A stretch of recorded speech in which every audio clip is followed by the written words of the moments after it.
Hi everyone, it's Shelly Hanna. Today I'm going to take you through how I created this impressionist painting of this pink flower. I'll demonstrate loosely painted fabric, and I'll also paint a shiny object in silver. It's really a 3-in-1 video, so let's get started.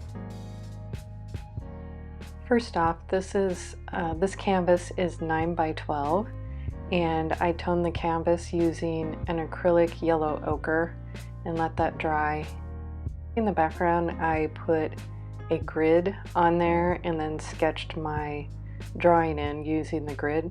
I really didn't need to do that because it's a pretty simple drawing, but since the flower was a little offset, I kind of wanted to have a visual center happening on there, so that's why I put the grid lines in. And here you can see I am painting in with a burnt umber, and this is also acrylic, and I thought this would be a good idea. And as I was starting to paint in with the burnt umber, I realized it probably would have been better to do my underpainting or value study using oil. And the reason why it would probably be better to do that is because then you can use the medium to wipe things off, and you just have a better result when you paint with an oil paint and thin it down with some Gamsol, and then you can rub some things out, even use a Q-tip and stuff like that to get a really nice value study. By starting my painting with acrylic, I'm following the fat over lean principle, in that acrylic paint is a water-based paint, so it's very lean. It does not contain any oil. And the whole principle of fat over lean, actually I'm just going to read a definition of it from Wikipedia. Fat over lean refers to the principle in oil painting of applying paint with a higher oil pigment ratio, fat, over paint with a lower oil pigment ratio, lean, to ensure a stable paint film, since it is believed that the paint with the higher oil content remains more flexible.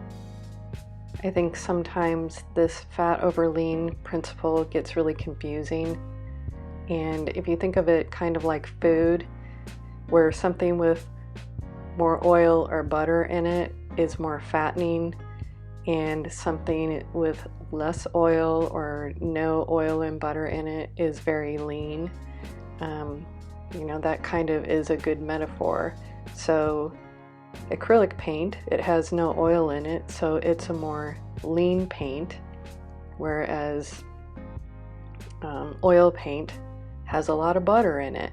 And you can thin oil paint down with Gamsol, and that would be more lean. So you would start with doing your underpainting with the Gamsol, and then as you build up your layers of painting, you would go more to straight oil paint and have a thicker paint, and then you might be adding in on another layer some other types of oils like slow drying mediums and stuff like that. So you're always wanting to layer your more oily paint on top of the less oily paint, because if the more oil it has in it, the longer it's going to take to dry. And so you want to have your faster drying mediums underneath, because if you had your fast drying mediums on top, as everything dried, that top layer would start to crack. And you can see that in some of the master paintings, especially in some burnt umber areas. I've even seen it on a Sargent painting where he's gone back in with some burnt umber and it dried too fast on top and it started to crack because there was more of an oily based paint underneath of it. So a lot has gone on with this painting while I was explaining the fat over lean principle. I blocked in the background with dark area, and I also put in some of the undertones with the flower, just really loosely blocking in some of those colors. And then I painted in some of the reflection on the silver cup and started to paint in the tablecloth. And what I realized was that I wasn't really liking where the reflection was going on the silver cup because it wasn't really reflecting the edge of the table correctly. There would really be a darker edge. You'd see the edge of the table curved inside the cup, and the reason why it's not there is because I comped a couple photos together and there's an error in the comping of the two photos. So I'm starting to paint in these wrinkles here and from the tablecloth, and I just kind of can feel that there is a problem that's occurring, and I'm not really sure at this point what it is. It doesn't feel like silver and it doesn't feel shiny yet. And sometimes when you're painting silver, that doesn't happen until you get to adding some really bright highlights. But something just really felt off as far as the view of it and the perspective. And here I'm adding in some of these brighter highlights, thinking, well, maybe this will help the reflective quality of the silver to start to show, and then painting in the corresponding wrinkles in the fabric. And from now on, I've got to use less wrinkly fabric because those fabric wrinkles are crazy to paint, especially when I guess it's not so bad to paint really loosely the wrinkly fabric, but and here I go trying to get this reflection painted, and I put this at real time so you could see how slow I was in painting this in, because I was like, oh, am I gonna screw this up and have to wipe all of this out? So I was just really taking my time trying to figure out what that curve would be at the edge of the table, and so I added that in, and as I'm watching this back, I'm immediately starting to see more of a reflection happening here. So I think it was a good decision that I'm speeding up again so that we don't have to suffer through my super slow painting. And then getting in some of those very dark reflections in the back of the room, and I'll be noodling around with that a little bit. But the secret to silver for me is to have the contents, around the surface of the silver object be more of this convex mirror of the environment around. And you don't have to have everything be super detailed. If you're going for a hyper realistic look, you could definitely mirror it 100%. But I'm just trying to keep this painting really loose. And now I'm back up in the flower area, and I was much more confident about doing the silver than I was about doing this flower, because at first I thought, well, I'm gonna do this really cool realistic looking flower, but at the same time I knew I didn't want to spend 50 hours creating a painting. So a lot of times I will get way ahead of myself on paintings and I want my finished product to be more in this super realism area, but I only want to spend 4 or 5 hours on it. And a lot of times at least I just can't do that. I haven't painted very many flowers, so this painting was really sort of a learning experience for me. And I really love the flower paintings that I see out there, and I'd like to try to do a better job on flower paintings, but you got to start somewhere.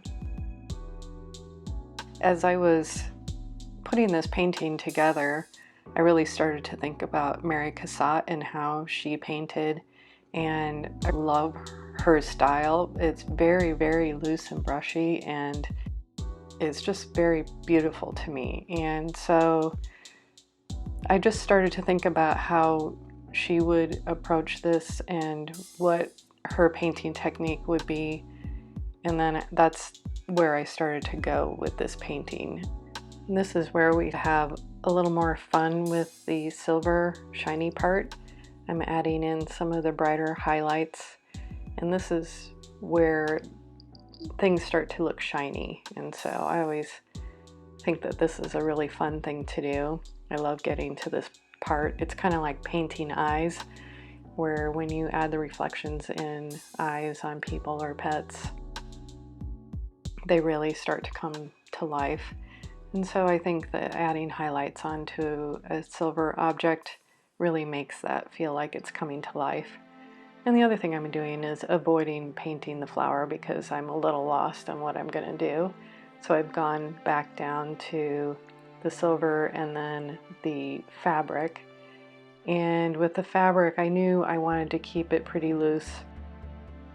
And I'm just painting in the highlights and matching those up to kind of where I'm seeing the wrinkles happen in the reflection on the silver object. That's one of the nice things about having different parts of your painting that are different types of challenges while you're trying to figure out how to paint one part of the painting. For me, it's the flower here. I'm going down and tackling the fabric. Now, I've done fabric much more detailed, and I know how long that takes, and I knew that I did not want to spend that kind of time on this. So that's where kind of having this Mary Cassatt approach really helped me out, because it gave me a little bit of freedom to just keep things loose and not go too overboard with the realism. And I've seen some of Mary Cassatt's work in person, and when I'm thinking back on taking a look at her work, she has layers and layers and layers of paint on that canvas. So I don't even know how long it took her to paint her paintings. They look very effortless and like they were just done, you know, in an afternoon or something like that. But when you really look at her work and break it down, you can see where she's really been thoughtful about the color that she's putting down and the brush strokes she's putting down and the emotion that she wants to come through on her paintings. It's just the feeling of her paintings is kind of looking at a slice of life.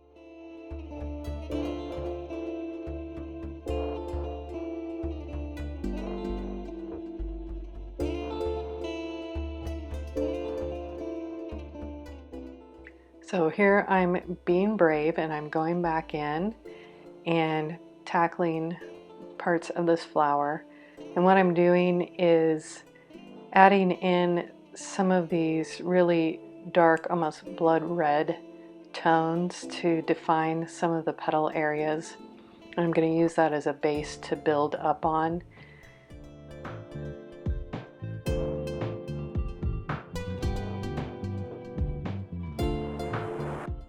Since I have sort of this realistic look happening in the vase, I need the flower area to get up to a similar level. And so I am going in and just defining all of these little petal areas so they all look like they're individual petals, but at the same time still trying to keep it loose. And now I'm just adding some of the greenery behind there. I don't want the greenery to get too green or pop off of the page too much.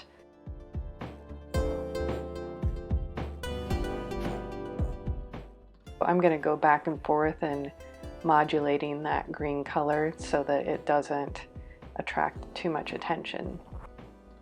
But if you look at how the whole motion of that, the petals and the greenery, if you follow down from the dark area on the silver, the top of the silver cup, it does the circle, the swirl all the way around. So it goes up with the green leaves and it's following the petals up and around to the top, and then you're seeing the highlights with the tops of the petals there, and then things are coming back around. So I kind of like to have these circular effects happen in my paintings, just to keep the eye moving around.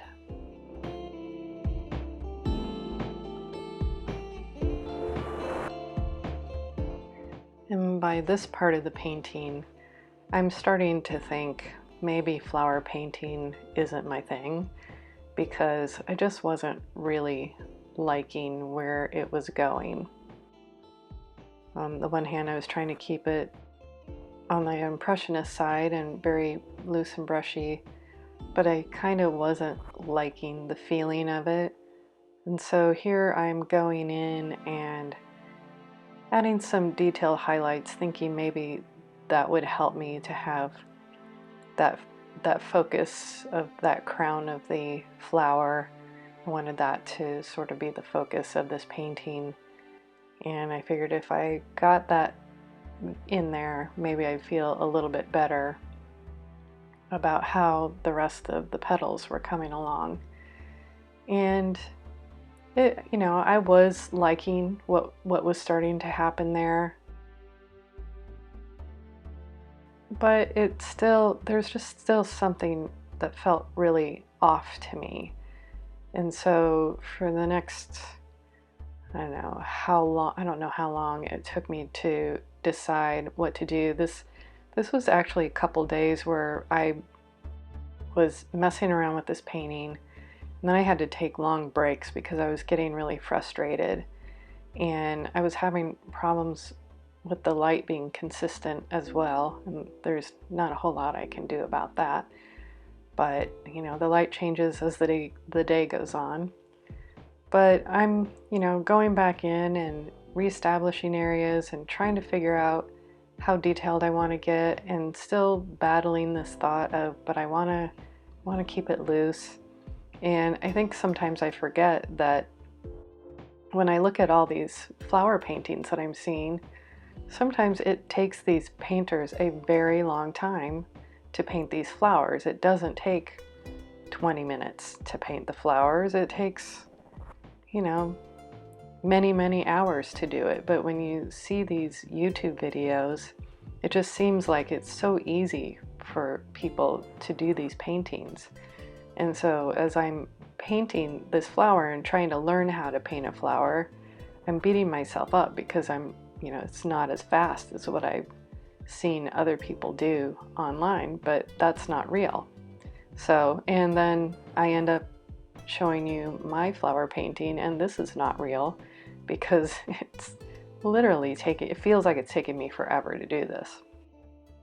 Total video time that I had on this was probably close to 6 hours, the raw footage. But there was a lot of time of me walking away from this painting, trying to figure out what I wanted to do with it. So it was not an effortless painting by any means.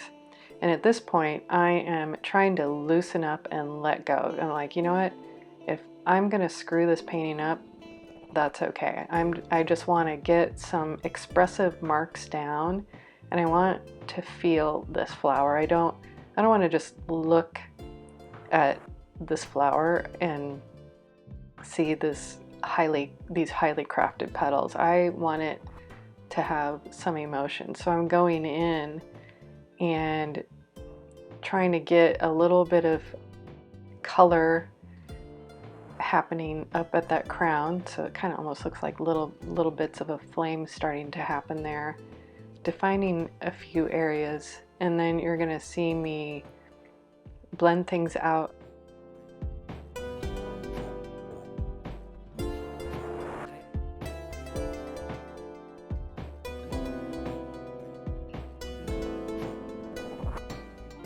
So then I'm blending things out a little bit more and defining the areas and starting to feel a little bit better about the flower. I'm hanging in there.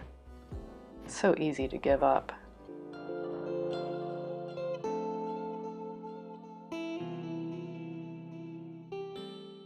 But sometimes you just gotta stick with a painting and push through the really painful areas, because a lot of times if you push through those areas that you feel really stuck on, you'll end up having some sort of breakthrough. So my method for dealing with these painful paintings, and the word pain is contained in the word painting, what I do is I make sure I'll take a break and I'll have something to look forward to, or I'll watch a show or listen to a podcast or get distracted with another creative project. And then I'll come back and I will see if I can make something happen. And a lot of times you'll just, if you push through and you start to work on something, it'll just come. And that's the great thing about sticking with your painting, is you end up learning a lot about yourself.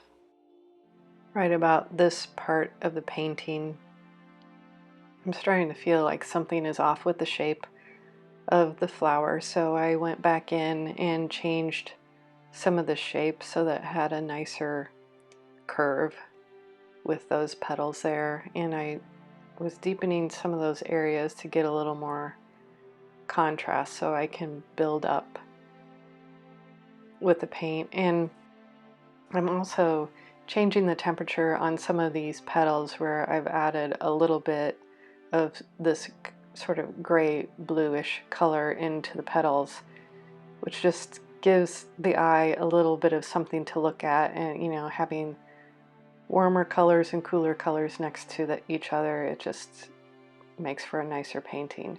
And here is where I finally just let loose and started just really dabbing on these highlights. I'm holding my brush differently and just I'm almost frosting this painting or buttering it, whichever way you'd like to think about it. And I'm just trying to keep things really free and loose and just have it feel a little bit better. And then going back in and fixing some of the little detailed areas.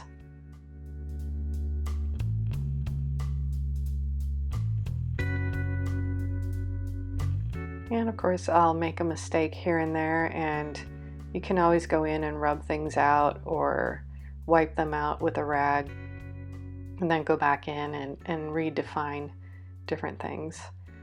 And so I'm going back in and I'm fixing some of the area of this handle that wasn't looking quite right to me, and I'm adding some little highlights and details that's on the handle of that little cup. But I don't want to get too detailed with it, because I just made the flower be so much more loose and brushy that if I had super high detail on the cup, those two things wouldn't necessarily go together.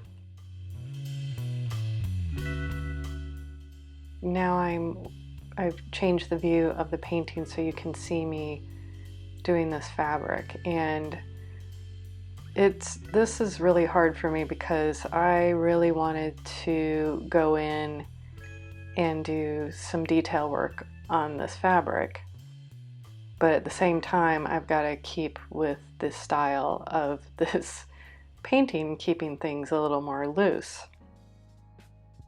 So what I decided to do was just do these really light layers and blend them out, and add in a little bit of deepened shadows, then blend them out, and then add in a little bit of scumbling over the top of that with some lighter values, and then I'm blending that out again, and it's just a process of going back and forth. Is the painting finished at this point? I don't know, I'll just wait a couple days and see how I feel about it. For now, I think it's looking like it's achieved that impressionist painting look that I'm going for. As always, thank you for watching, and if you like this video, please like and subscribe, and make sure to check out the links below for more tutorials on my website, shellyhannafineart.com.